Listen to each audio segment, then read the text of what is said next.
অহনা জিজ্ঞেস করে রান্নার লোকটি কে করেছে হাঁড়িটির অবস্থা এবং ফেলে দিয়েছে। তখনই রান্নার লোকটি পল্টুদার দিকে আঙুল তুললে সব্বার বাড়ির মাঝখানে টুকুনদা পল্টু দেখে পা ধরায় অহনার। বন্ধুরা, আজকের পর্বে যখন অহনা ও বাড়ির লোকজনের মাঝখানে কারিগর এসে সবাইকে একটি একটি করে জিজ্ঞাসা করতে থাকে কে এই কাজটি করেছে, কিন্তু কেউই বলে না সেখানে। তখনই পিসিমণি বলে, আমরা কি বাড়িতে একটু শান্তিতে ঘুমাতে পারি না? তোমরা বারবার নাটক কেন শুরু করো? তোমরা যা মনে করেছো তাই। তখনই বাড়ির বৌমা সবাই চুপ হয়ে দাঁড়িয়ে থাকে। তারা বুঝতে পারে ভুল হচ্ছে। তখন টুকুন দাদার মাথায় মনে পড়ে পল্টু দাদার কথা। সে চলে যায় পল্টুদার কাছে আর বলে, পল্টুদা চলো, বাড়ির থেকে বৌমাগুলোকে তাড়িয়ে দিচ্ছে, বিশেষ করে অহনাকে। তুমি একবার গিয়ে দেখবে না বাড়ির এই পরিস্থিতিতে?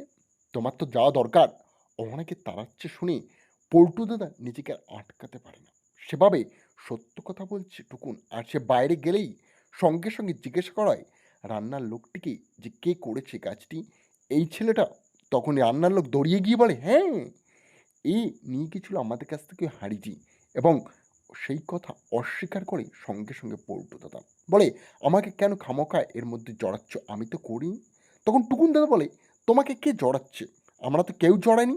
তোমার নাম এইখানে সবার আগে বলেছ লোকটি। তার আগে তো সবাইকে না বলছিল, এবং তোমার মায়ের মতো আমাদের পাড়ায় আর কেউ নেই এত কুছুটি, কিন্তু ওই লোকটি তোমার মায়ের নাম করেনি। তক্ষুনি দুর্গাদেবী হাততালি দিয়ে বলে, যে শাস্তিটি আমি সবার জন্য ভেবেছিলাম, সেই শাস্তিটি পল্টু তোমাকে পেতেই হবে।